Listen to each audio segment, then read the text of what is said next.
edificas, salva-te a ti mesmo, se és o Filho de Deus, e desce dessa cruz.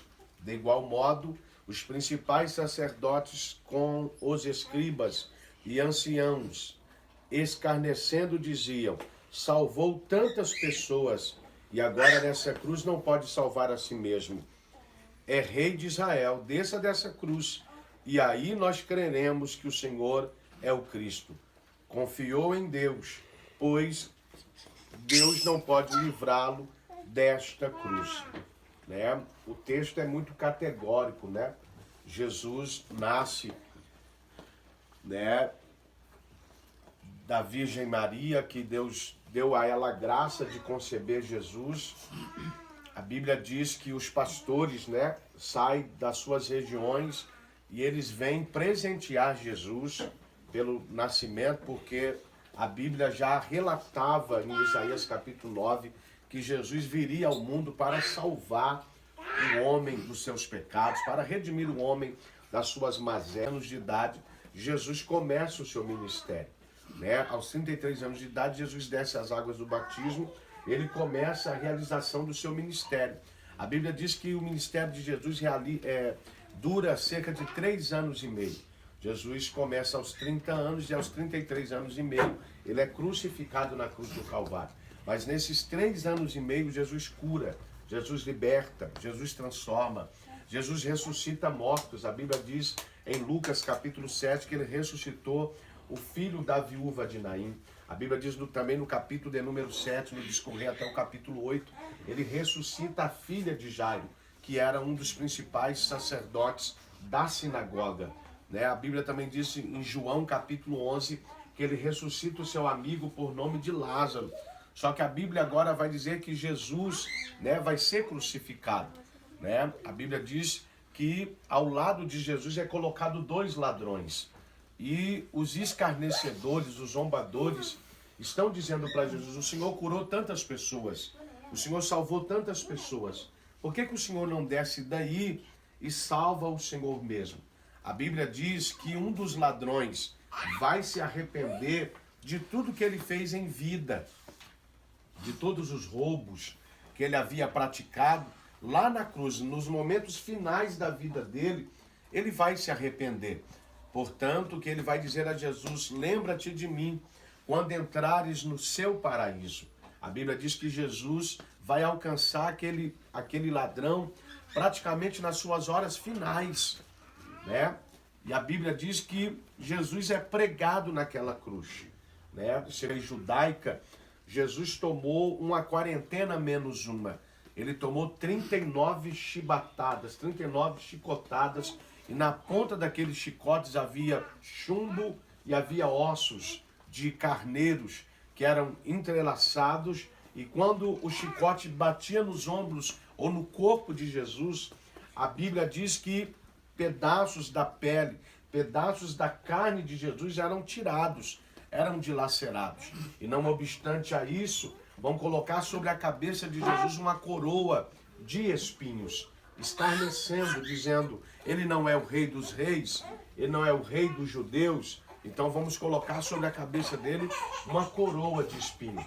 Mas percebamos que nem isso fez Jesus desistir da minha vida, nem isso fez Jesus desistir da sua vida, porque ele foi para aquela cruz para que um dia eu e você fossem alcançados pelo poder da palavra transformadora, pelo poder da palavra redimidora. Nós estamos aqui por causa do sacrifício de Jesus naquela cruz.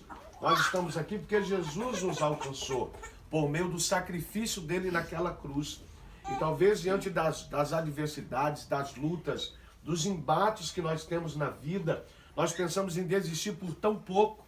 Talvez você está aqui e já pensou em desistir por tão pouco. Jesus, ele foi para aquela cruz e a nenhum momento ele pensou em desistir. A Bíblia diz que ele vai até o final. A Bíblia diz que ele morre naquela cruz. E ao 3º dia, Jesus é ressuscitado dentre os mortos, para que eu e você tivesse vida e vida abundante. Eu quero dizer para você que está aqui nessa tarde: Jesus tinha todos os motivos para desistir daquela sentença, né? Porque ele não estava sendo crucificado por causa dele. Ele estava sendo crucificado por causa das nossas vidas, por causa da humanidade, mas a nenhum momento ele desistiu. E eu quero dizer para você que diante dos desafios que você terá desse ano de 2023 e dos anos que virão, que você não desista. Jesus jamais abrirá mão de você. Os homens muitas vezes vão abrir mão da sua vida, da sua história, por causa de um tropeço, por causa de uma queda, por causa de uma enfermidade, por causa que talvez você não tem posses, porque muitas vezes você não tem nome, não tem propriedades, mas Jesus sempre vai te amar da maneira que você é.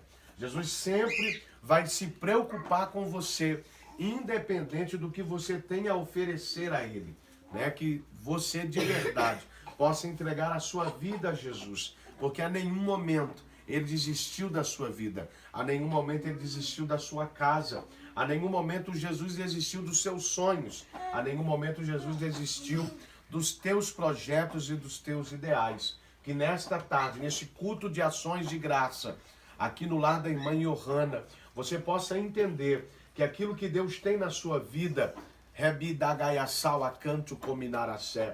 aquilo que Deus tem de projeto na tua vida, Ele jamais vai abortar. Sabe quem atrasa os projetos de Deus na nossa vida? Nós mesmos. Quando nós não entendemos o que Deus tem na nossa vida, quando nós desistimos, quando nós abaixamos a cabeça, quando nós não lutamos. E eu venho aqui com a palavra encorajadora ao seu coração. Você precisa lutar com todas as suas forças. Nós ouvimos, né, o testemunho da irmã que venceu a Covid. Eu acredito que ela lutou com todas as suas forças. Todas as esperanças que ela tinha, ela entregou na mão do Deus Todo-Poderoso. Que você possa entregar toda a sua esperança, toda a sua fé nas mãos de Jesus. Porque Jesus te ama e Jesus nunca vai abrir mão da sua vida e da sua existência. Ele foi para aquela cruz, ele não tinha nenhuma culpa, né? Como nós que pecamos todos os dias. Nós erramos todos os dias. Mas quando nós entramos diante de Jesus para falar com Ele e confessamos os nossos pecados, a Bíblia diz que os nossos pecados são perdoados, né? A Bíblia diz que o sangue que foi vertido na cruz do Calvário nos purifica, nos limpa de todo o pecado. Que nessa tarde você entenda, né, o sacrifício de Jesus. Ele foi crucificado por amor à nossa vida, para que um dia nós fôssemos resgatados do mundo da perdição. Eu conheci Jesus, eu tinha 18 anos de idade. Os meus pais não eram cristãos, não nasceram num berço evangélico, né? E eu, a partir dos 16 anos, eu comecei a me perder no mundo da dança, em uma grande metrópole, em Belo Horizonte. Mas um belo dia, um pregador mirim falou de Jesus para mim.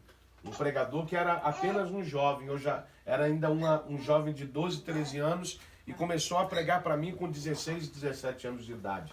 E eu tive o interesse de conhecer Jesus. Talvez você está aqui nessa tarde e você até tem Jesus no coração, mas você não conhece Ele na profundidade. Você ainda não sabe do que Ele pode e é capaz de fazer por amor à sua vida. Jesus transformou um ex-dançarino em um grande pregador da palavra, porque Jesus tem poder de fazer isso. Talvez você está aqui e talvez você ora, né, entrega alguém lá no meio da família que você acha que é impossível Jesus resgatar, porque talvez está que tem solução para ele. Se você apresentar ele ao altar do Senhor, se você entregar ele nas mãos de Jesus, tem solução para a vida dele no nome de Jesus. Amém? Que vocês fiquem com essa palavra nessa tarde de sábado, que você possa crer que Jesus pode mudar a sua história, mudar as suas circunstâncias e te fazer alguém grande na presença dele,